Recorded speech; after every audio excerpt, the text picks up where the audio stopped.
son los únicos territorios europeos que quedan en África continental. Sus fronteras han sido foco de crisis migratorias y disputas diplomáticas. Y son además las dos entidades con menor riqueza per cápita de uno de los países más ricos de Europa. Hablamos de Ceuta y Melilla, dos ciudades españolas que Marruecos ha reivindicado frecuentemente como suyas, y que en los últimos años han ocupado un papel central en las tensiones entre ambos países. Pero, ¿cómo se convirtieron en españolas estas dos ciudades si están en plena costa del continente africano?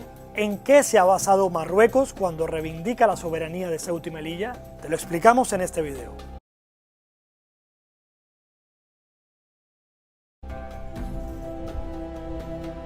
En realidad, Ceuta y Melilla ya pertenecían a España o al conjunto de reinos cristianos que originaron este país al menos 500 años antes de que Marruecos existiera como el Estado que hoy conocemos. Pero vayamos atrás en el tiempo, hasta el siglo XV. A comienzos de este siglo, Ceuta había estado controlada por varias dinastías bereberes y árabes y era uno de los puertos económicos más estratégicos del mundo islámico. Hasta entonces, distintos reinos islámicos, a su vez, habían dominado la península ibérica, lo que es hoy España y Portugal, por más de 600 años. Pero precisamente a fines de ese siglo XV, Portugal y España culminaron un proceso de expulsión de los árabes de la península que fue conocido como la Reconquista cristiana. A partir de ahí, ambos países comenzaron también a expandirse más allá de sus fronteras. Así fue como Portugal conquistó Ceuta en 1415 y España hizo lo propio con Melilla en 1497, bajo mandato de los reyes católicos Fernando II de Aragón e Isabel de Castilla. Más tarde, en 1580, Portugal y España formaron la Unión Ibérica, una dinastía conjunta que compartía sus amplios dominios. Cuando esta unión se disolvió en 1640, España se quedó con Ceuta y con Melilla. A lo largo de su historia, los dos puertos fueron clave para las pretensiones expansionistas de España. Fijémonos dónde se encuentran estas dos ciudades para entender mejor su importancia. Ceuta está al otro lado del estrecho de Gibraltar, apenas a 14 kilómetros de la costa peninsular española. Y esto le ha permitido a España controlar en gran medida la entrada al mar Mediterráneo a través del estrecho. El puerto de Melilla, a más de 200 kilómetros al este de Ceuta, ha servido también como una base para luchar contra la piratería. Y la geografía de estas dos ciudades siguió siendo clave para los intereses de España incluso muchos años más tarde, en las primeras décadas del siglo XX. En esta época convulsa en el norte de África había muchos intereses en juego por parte de las grandes potencias colonialistas, como Reino Unido, Francia y la propia España. En el territorio que luego se convirtió en Marruecos existía una situación muy inestable, con divisiones y rebeliones internas. En este contexto, en 1911 el sultán Abd al-Hafid solicitó la ayuda de Francia. Un año más tarde, el sultán y Francia firmaron el llamado Tratado de Fez, donde se estableció un protectorado francés en el territorio. Como parte del acuerdo, España recibió zonas de protección en el norte y en el sur. En este reparto, Ceuta y Melilla siguieron manteniendo su estatus de ciudades españolas.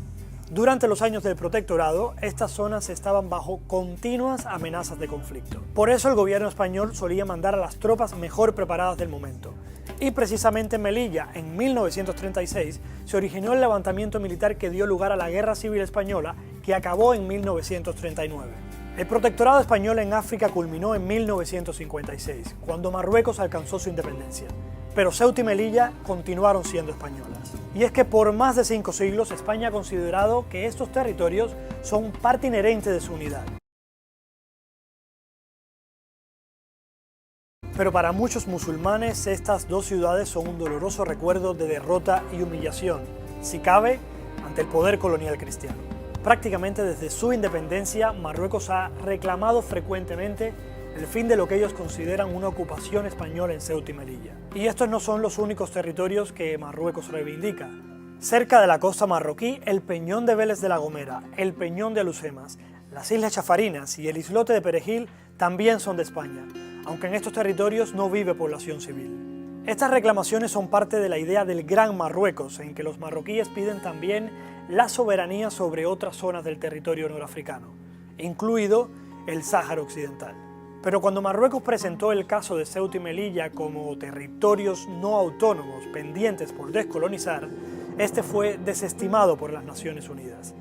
La defensa legal de España es que estos territorios, como decíamos al principio, se convirtieron en españoles mucho antes de que Marruecos existiera como Estado. Y bajo la ley tampoco se los considera colonias porque tienen estatutos autonómicos dentro de la Constitución española.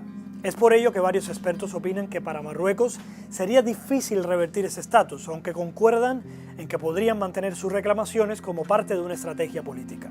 Pero ¿cuál es la situación actual de estos territorios? Como decíamos anteriormente, Ceuta y Melilla son dos ciudades autónomas españolas y cuentan con competencias similares a las de otras autonomías del país como Andalucía, País Vasco o Cataluña. A pesar del origen marroquí de gran parte de su población y del crecimiento de la religión musulmana, los expertos aseguran que de momento no se ha generado un problema serio de identidad nacional. Por el contrario, se dice que la mayoría defiende su identidad española. Muchos creen que esto tiene que ver con una cuestión de bienestar material y de acceso a derechos y libertades. Pero lo que sí es un reto es la seguridad y la economía. Al estar incrustados en la costa norteafricana, son el único punto de entrada terrestre a la Unión Europea desde este continente. Esto las convierte en el objetivo de miles de migrantes cada año que huyen de la pobreza, conflictos armados o persecuciones. Ceuta y Melilla están rodeadas por las vallas más fortificadas de la Unión Europea y cada año se producen muertes de migrantes intentando cruzar. La economía de Ceuta y Melilla es delicada y depende en gran parte del contrabando y comercio sumergido entre ambas fronteras. Por ese motivo y las tensiones de los últimos años, las alarmas han saltado. De ahí que organizaciones como el Observatorio de Ceuta y Melilla han estado pidiendo medidas contundentes al gobierno español. Entre ellas, cambiar el modelo económico de estas dos ciudades, disminuir la dependencia de Marruecos e impedir así futuras crisis. En marzo de 2022, España y Marruecos mejoraron sus relaciones bilaterales, sobre todo después de que España aprobara el proyecto marroquí de autonomía del Sáhara Occidental. Aún así, los expertos no creen que Marruecos vaya a abandonar por completo sus reivindicaciones sobre Ceuta y Melilla.